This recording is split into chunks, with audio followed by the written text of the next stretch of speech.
Happy Friday and welcome to the Friday Informatics Institute PowerTalk Informatics Seminar Series. I'm very happy to introduce today's speaker. Dr. Keren Lee is an assistant professor of mathematics at University of Alabama at Birmingham.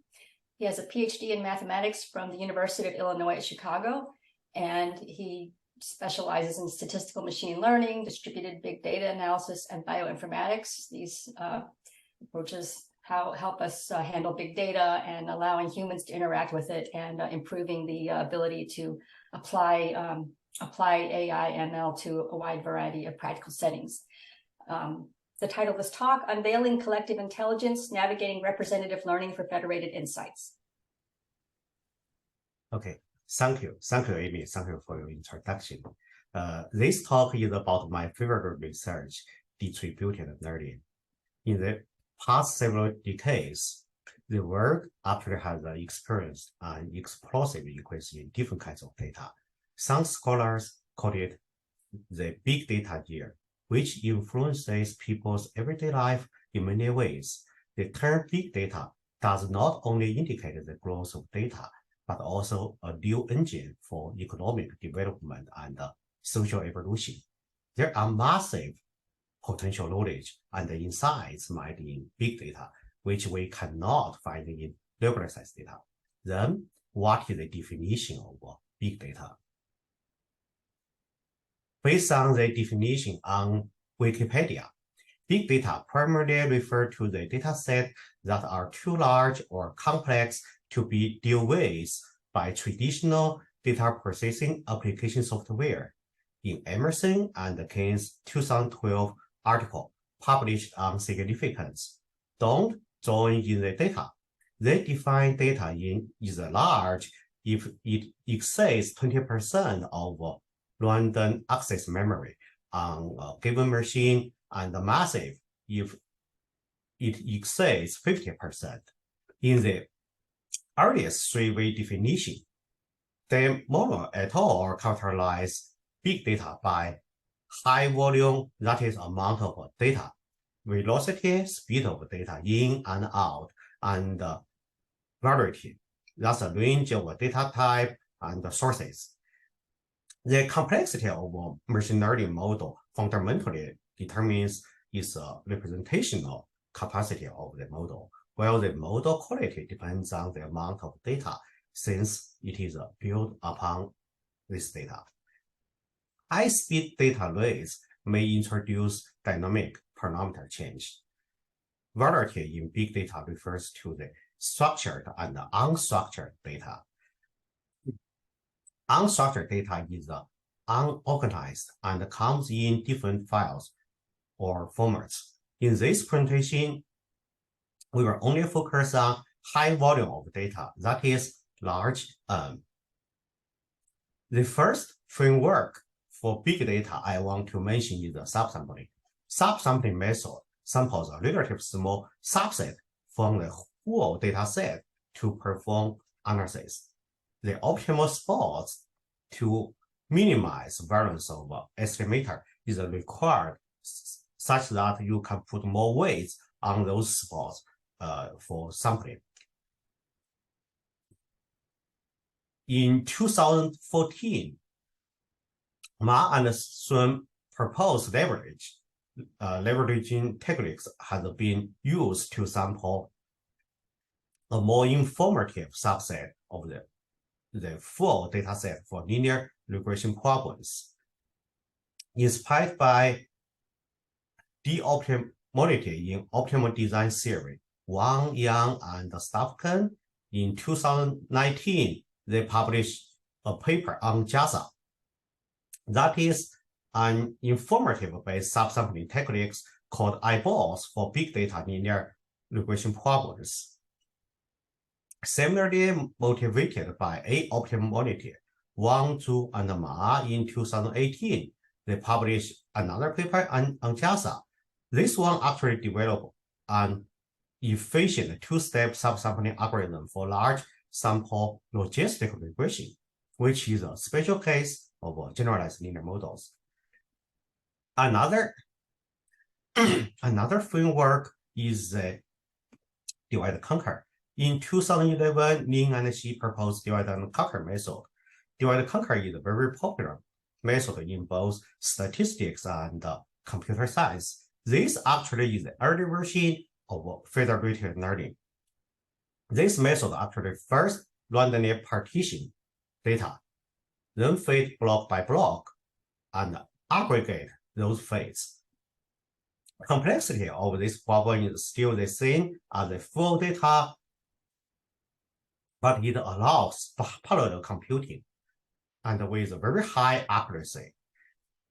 While the distribution similarity between nodes or with blocks are required to guarantee the accuracy, and the accuracy highly relies on the block size, that is n divided by k. K is the number of nodes, which really depends on the computer memory.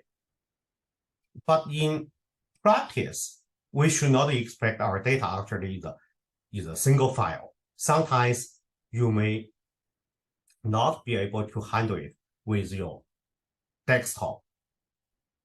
Usually, the data set is distributed, stored in multiple files, computers, servers, or even different companies, different countries.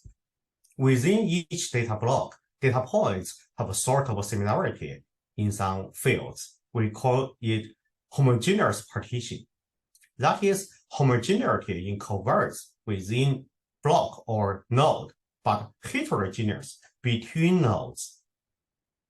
This actually does not satisfy the justification requirement of divide and conquer or federated learning and most of the method.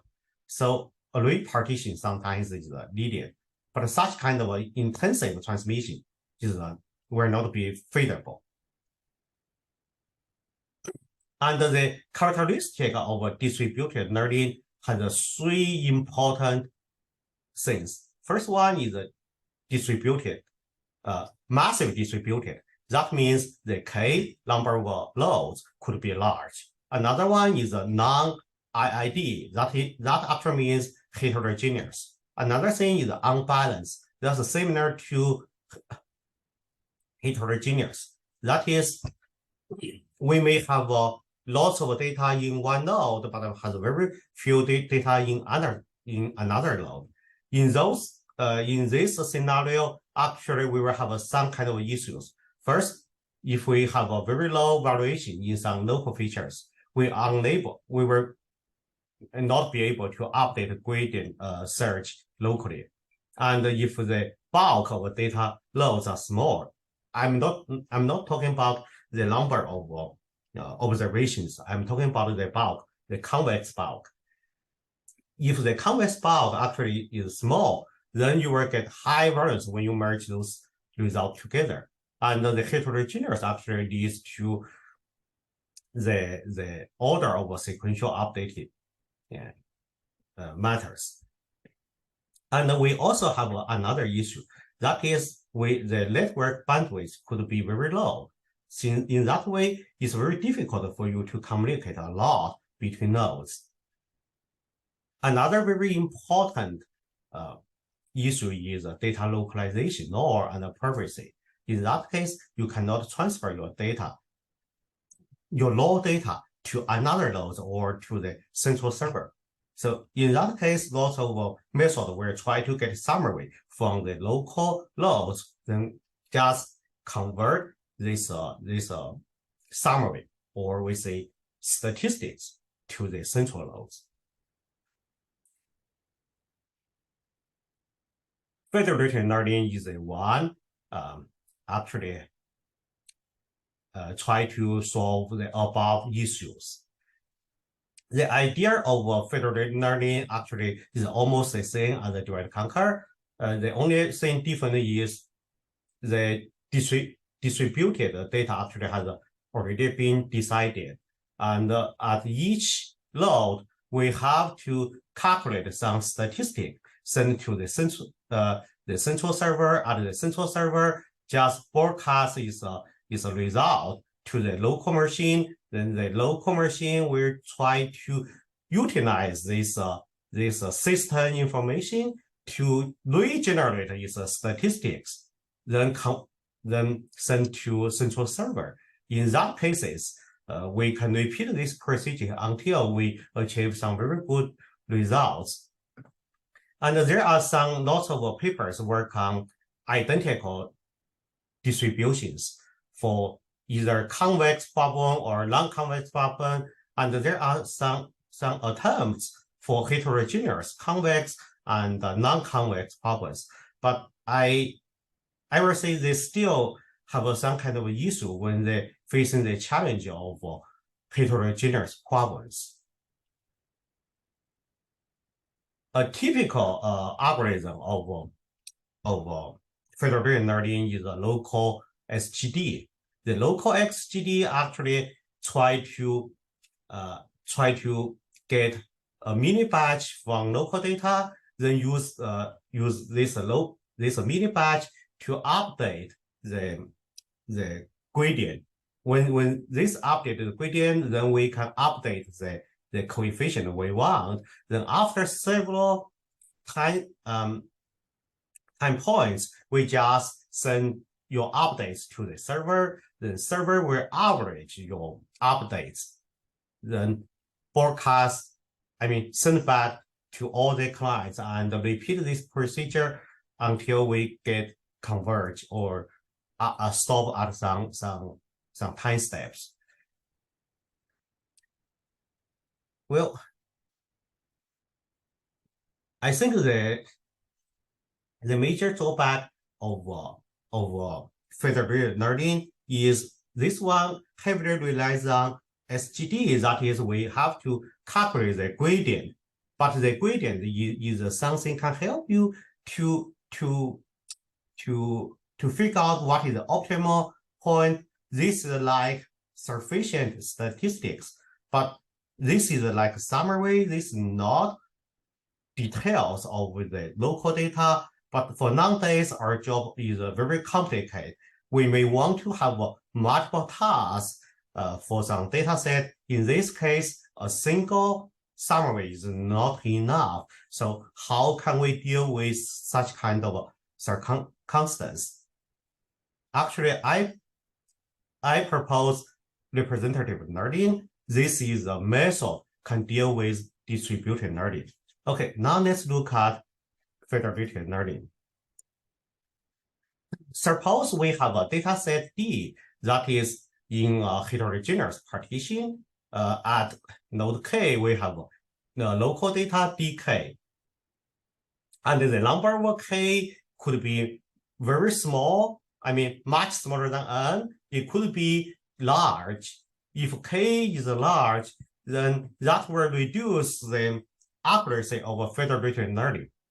The idea of representative learning is trying to construct a pseudo data point from the local data. Only depends on the local data. We call this a pseudo data point representative, xk tilde, yk tilde. Then we just send this representative data point to the central server. At the central server, we feed on this weighted representative data set. Why I say weighted? Because you need also carry the information of a number of observations at each node to the central server. In that case, we can get some coefficient beta, then broadcast the fitted results beta back to loads, then repeat this until we get favorable result. Looks like this is very similar, similar to federated learning, but the big difference is we don't use gradient. Actually, we use some pseudo data points with the same format as the original data points. So in this case, this pseudo data points will be very informative. The advantage of this representative learning is these representative points, since using the same format as the original data points, this will be interpretable and intuitive to human being. So domain domain science expert should be able to explain what happened when they get intermediate result. And another advantage is this data set should be the final data set, the representative data set should be much smaller because this only depends on the number of load. So we actually did the data reduction. And during this process, we don't exchange any raw data, but some pseudo data points that is representative. And this one, since only relies on the local data, so it's born for parallel computing. And this approach actually prefers homogeneous within node. That is what actually happened in practice. Let me explain what is homogeneous again. For example, if you consider BMI, if you get a BMI from 3 different hospitals, like junior hospital, senior hospital, or regular hospital, you should not expect their BMI distribution are very similar.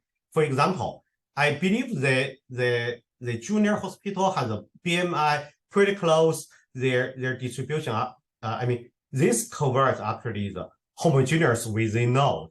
So in that case, you will get a very high variance if you try to merge the gradients together later.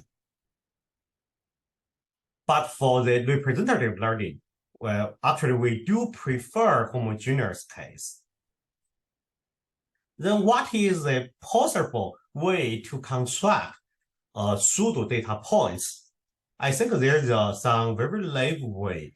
For example, central representative. The central representative can do those ways. First, we just split the feature space into some grid partitions, then just take the middle point of the feature space. In that case, we don't even look at the data set, and we will get this result pretty fast. But the drawback is this: the accuracy of this method is not that good. Another way is we just take the median of each covariance, median of each features. Or we can take mean over each features. And for representative response, we also take the mean of response. For the mean representative, we name this one MR. This one actually has been proved works very well on linear models. And if you have a very small bulk for local data set, then MR can even work for generalized linear models. Why this one works well? Because of this, the property of mean representative. The mean representative actually is an unbiased estimator. So that actually means this one is very good in some means. Then we look at the variance of this estimator. The variance of this estimator actually is pretty close to the full data estimate. Beta hat denote for full data estimate. Beta tilde MR denote for the MR estimator. This distance is controlled by delta square. Here, delta is the maximum bulk of local data points. We also denote delta tilde as the representative coverts away from the local data bulk. So that is when the delta is small, then the variance of MR is pretty close to full data. So that's why this performs very well, and this one sometimes can even match with the full data estimate.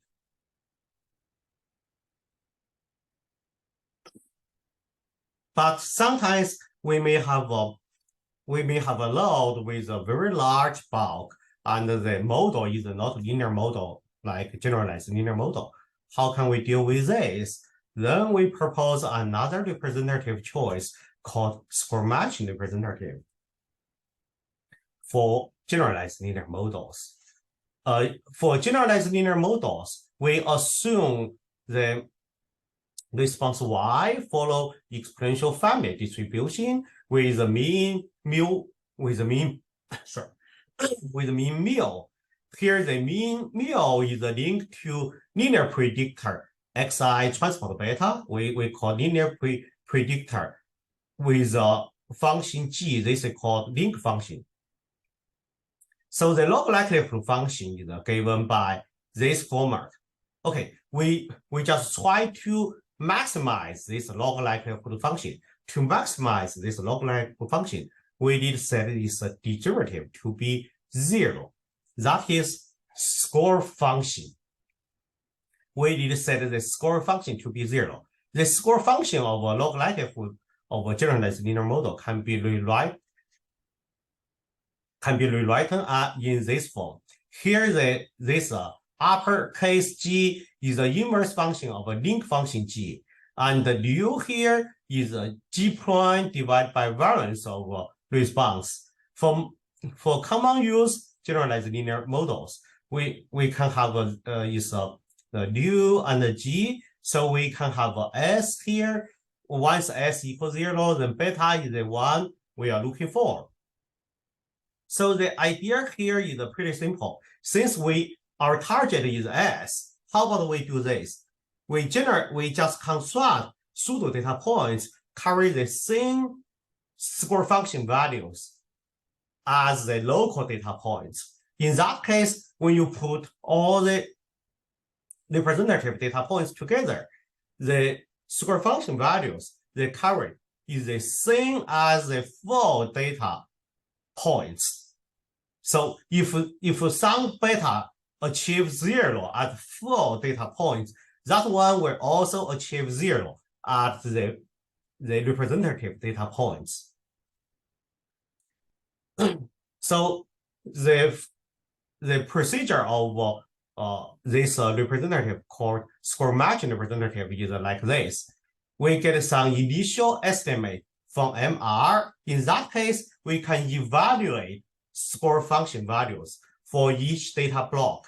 Once we get the score function values, then we can try to construct a representative to match the score function values load by load. Then send everything to the central server. Central server feed on this representative data set. Then broadcast the fitted value back to the nodes. Repeat this procedure if needed. Okay, now is the technical points. Let me finish this pretty fast.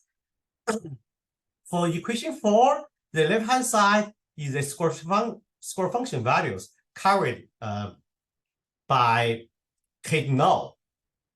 Right-hand side is the score function values contributed by representative of node k. We just want to solve this equation, but unfortunately, how many equations we have? If the dimension of x is p, then we have a p equations. But how many unknown variable we have? We have a yk, this one unknown variable, xk tilde, this is a p unknown variable. So we have a p plus 1 unknown variable, but p equations. So that means we have infinity solutions, and it's difficult to guarantee convergence. So what we are going to do is we take yk tilde as a weighted average of yi's of this form. Once we do this, then put this yk back to yk tilde back to equation 4 and multiply by beta on both sides. Then we will turn equation 4 into this. Since yk tilde equals this expression, then we can replace yi's on the left-hand side of equation 6 by yk tilde. Then we can guarantee the equation 6 always has a solution of eta k tilde. Once we solve out eta k tilde, then just take it back to equation 4. Then we can solve x k tilde. So that's the procedure how we solve score matching representative. Well, for the score matching representative, SMR, we did talk about the property first. Actually, for generalized linear models, as long as your your representative response is the mean of a response, then your beta tilde, the one fitted on representative data set, should be very close to beta hat. That's a full data estimate. As long as your delta tilde is small, here the delta tilde is how your representative converts xk tilde away from the local bulk. Okay, that actually means when your local bulk is small, then representative method will be good. Now let's look at SMR. SMR actually take representative response weighted mean, not mean, but this can be written as mean plus some big O over delta tilde. So actually under the same condition of theory 2, SMR should be pretty close to full data estimate when the delta tilde is small. Another good property of SMR is for every iteration, SMR improve this is estimate controlled by delta tilde. That is, when your delta tilde is in a moderate size, then SMR will converge to beta hat pretty fast. Well, let's look at some simulation result. This simulation actually builds on a logistic regression. We use several kinds of different distribution of different distribution of features. We use mean zero normal, unequal variance normal, and beta distribution. In those simulations, SMR shows pretty close to full data estimate, while the MR and the joint counter are away from those results. Here I should mention this divide counter, since this one does not need sacrifice any accuracy. So its accuracy usually much higher than regular federated learning method. So since SMR is better than divide conquer, so basically it is better than most of the federated learning in terms of accuracy.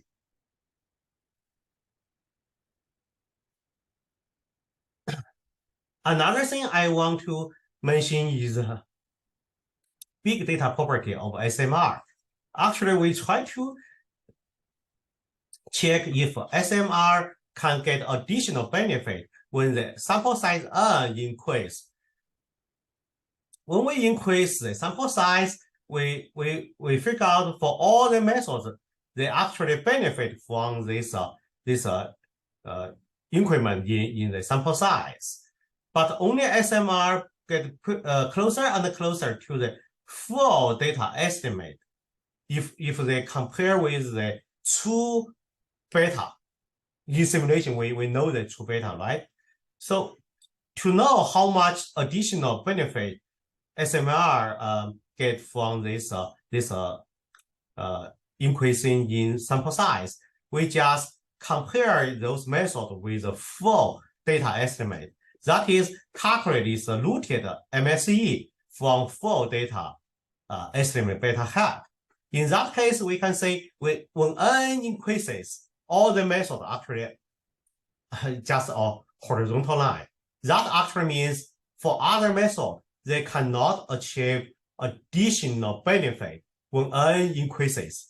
But for SMR, when N increases, this one gets closer and closer to zero. Zero is the full data estimate.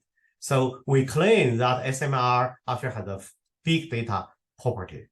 That is, even if you fix a number of distribution, you fix a number of loads, and increase the observations, SMR will get better and better, and closer to the full data estimate. Now let's look at an application. We just use this famous on-time performance data for United States domestic flights from October 1987 to December 2019. There are 387 files on distinct months and years. That means the distribution of coverts on each file are very different. So they are heterogeneous. So we just assume those files are our loads. Here we consider 5 variables. The first one, arrival delay. This one is our binary response variable. When this one get delayed 15 minutes or more, this response will be 1, else that will be 0, and we have other 4 coverts: quarter, day over week, departure time block, and distance. The first 3 actually are categorical data. The last one is continuous data. Then we tried on 60 months data, 120 months data, 240 months data, and 387 months data. We try to compare those 2 methods with full data estimate. But unfortunately, those data are too large, so my computer cannot take care of the full data estimate. So I only have a full data estimate for the first 2 cases. But based on the comparison, you can see both MR and SMR has a very good MSE away from the Oracle beta. So in that case, it shows how good is the SMR and MR.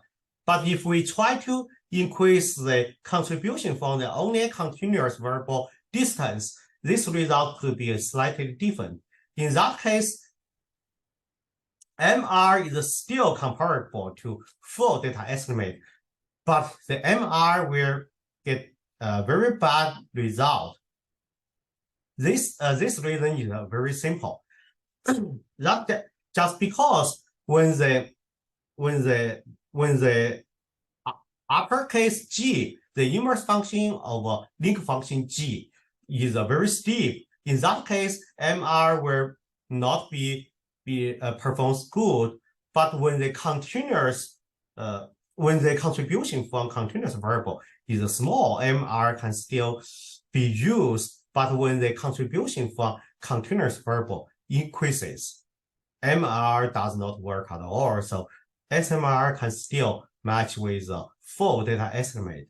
But for Poisson models, Poisson is another generalized linear models. SMR, the first 2 iterations of SMR performs not that good. But after 3 iterations, SMR can still comparable to full data estimate.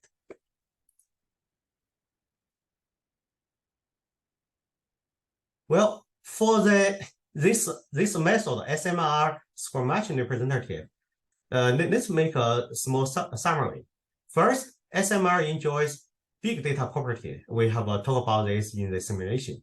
And the time complexity of SMR is essentially NP. So that actually improve the full data time complexity a lot, because for the full data estimate, the time complexity is NP squared. Another good thing for SMR is the underlying representative data set is greatly reduced to match the number of load K, while necessary load fitting information is preserved. And for the representative is a pseudo data points in forms of original data set. This is more informative than gradient and other sufficient statistics. So this one can be easy to understand and can make the real conversation between nodes or between the nodes and the central servers.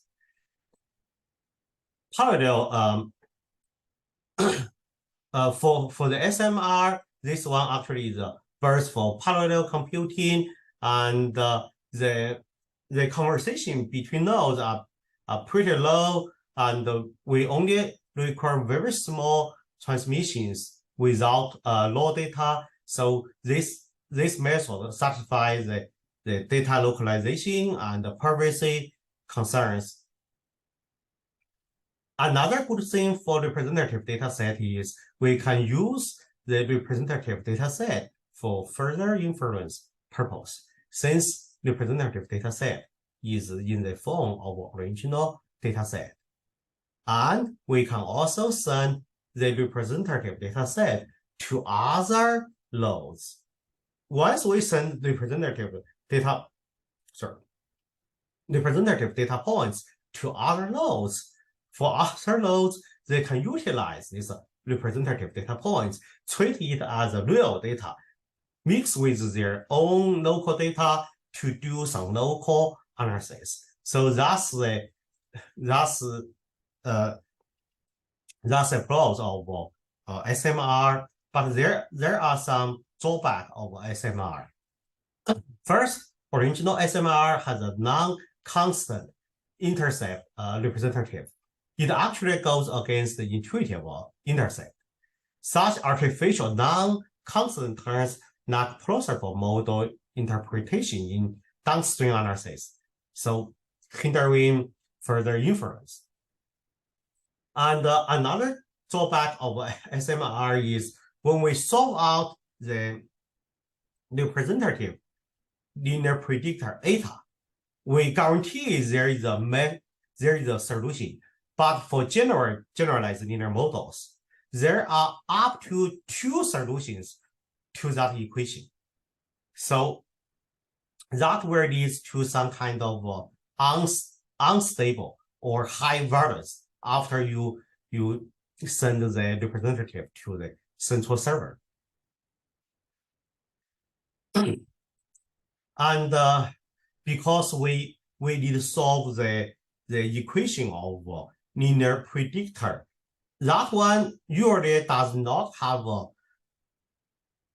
analytic solution.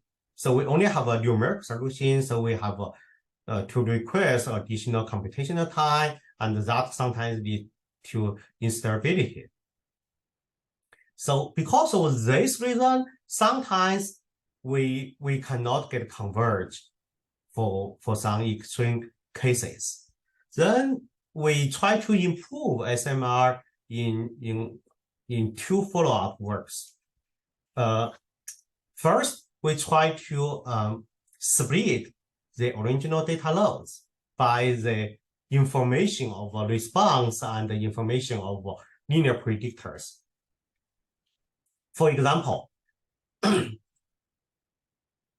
we can just split as the sign of etas.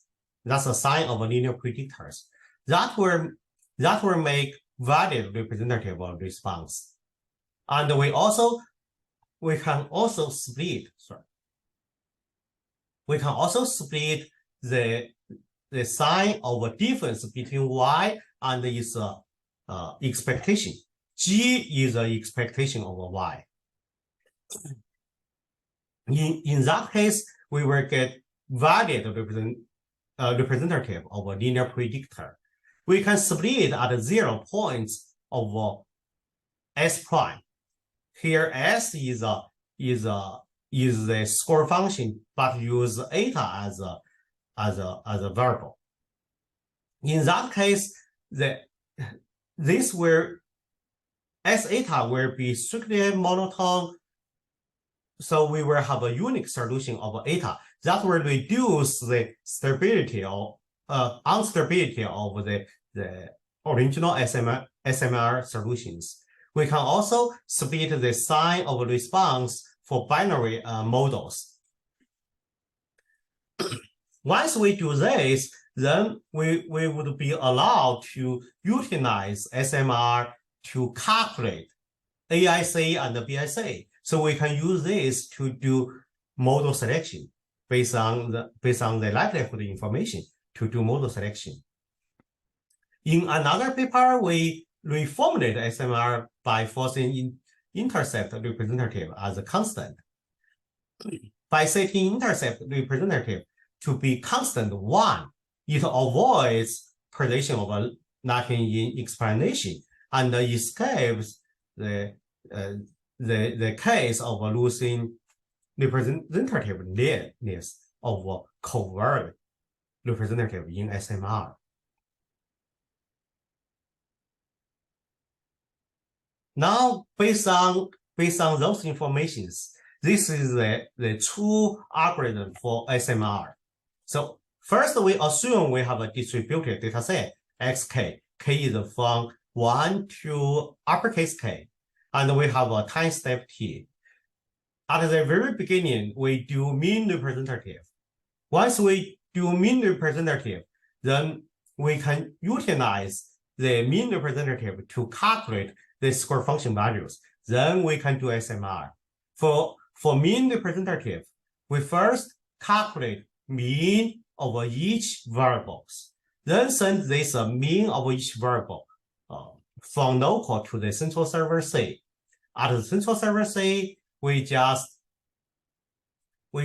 calculate the beta tutor from this initial representative data set, then broadcast this beta tutor back to all nodes. Once those nodes receive the first beta tutor, then they can calculate score functions. They can calculate linear predictors eta. Then for each node, they can do further split by eta values, by y's, by lots of quaternions. Then we can calculate y tutor, eta tutor, x tutor with the previous equations. Then we have the weighted representative. We send this weighted representative to the central server. At the central server, we just do the regular generalized linear model regression. Then we can obtain the beta tutor back to all nodes, repeat until step size t. Then finally, we will get beta tutor and representative data set, D tutor.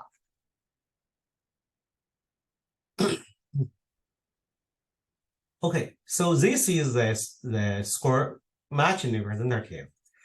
For my current project and the future project is like this. Currently, we are trying to extend this method to support vector machine. Support vector machine is a very interesting machine learning tool. This one has a non-smooth object function, but SMR require super function values. That's the derivative of object function. So that is we cannot use SMR directly on SVM. And SVM in its solution, it only use the support vectors.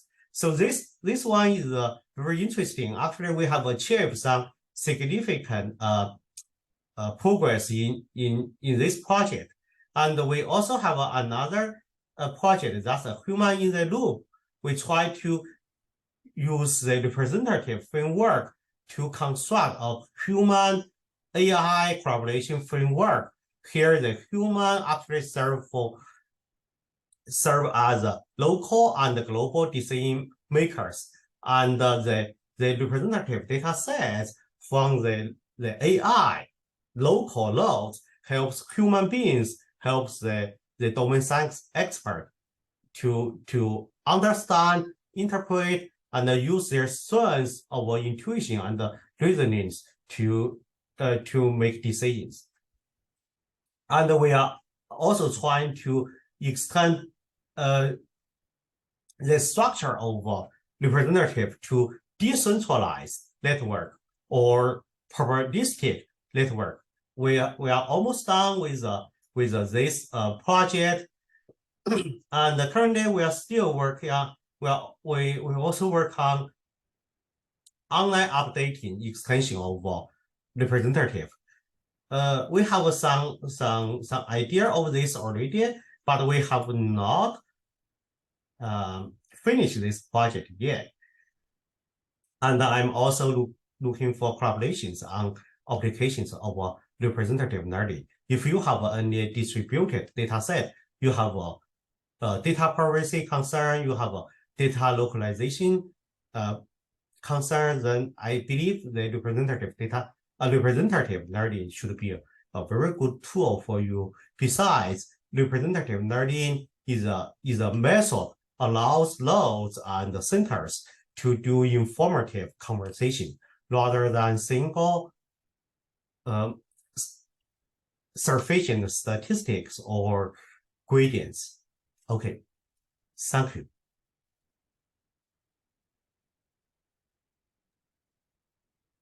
So do you have any question? Yeah, thanks for the talk. If anybody has any questions, feel free to unmute yourself. We're all friends among here, or you can also put your questions and comments in the chat.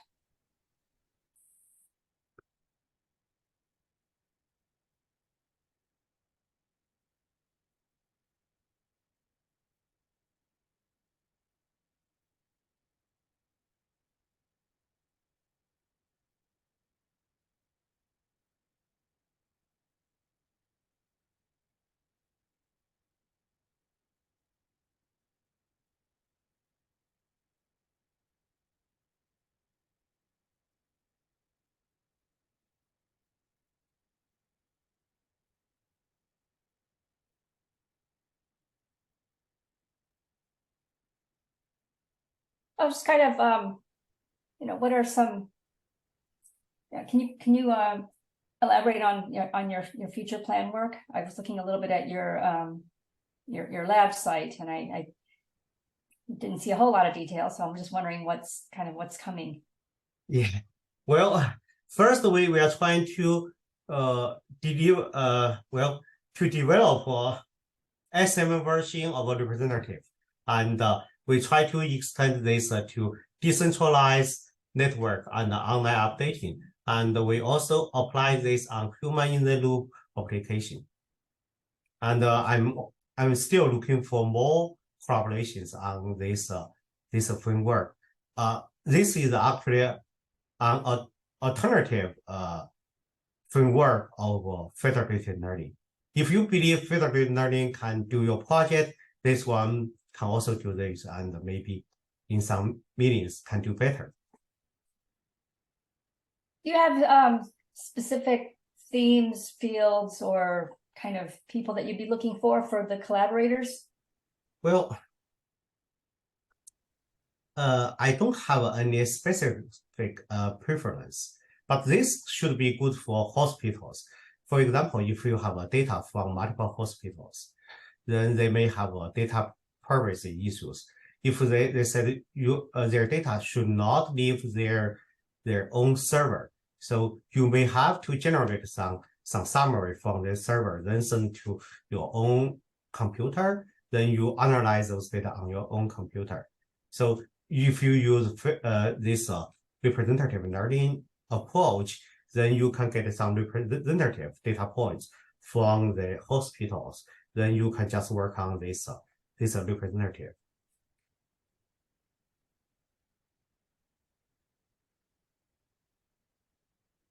I'm not sure that this is Dr. Barnes here. Can you hear me?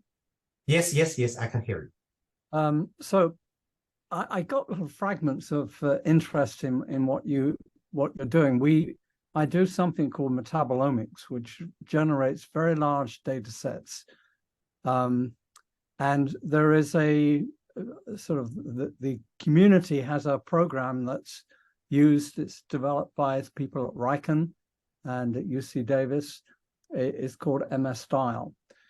We've been doing studies with about 600 data sets collected. Each data set is probably about 1 gigabyte in size. When we run it on our machines, we find that the machine is using 75% of its capacity. So it sort of fitted into some of the things that you said at the beginning of your talk. But it takes about 2.5 days to on a instrument with 32 gigs of memory, internal memory, and a terabyte of SSD. Well, But I think I was yeah, go ahead. I think Go your ahead. data set is the one I'm looking for. Yeah.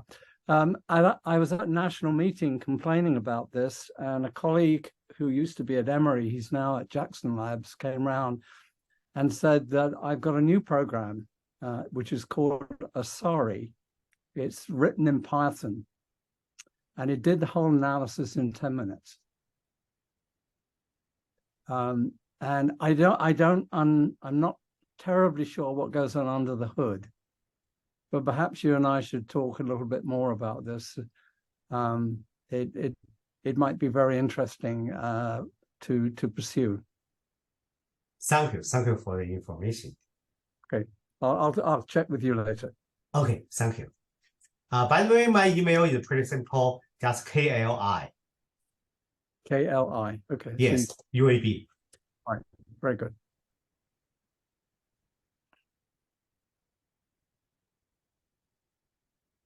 Any final thoughts, comments, or questions? I'm surprised nobody else took that combination of letters, but.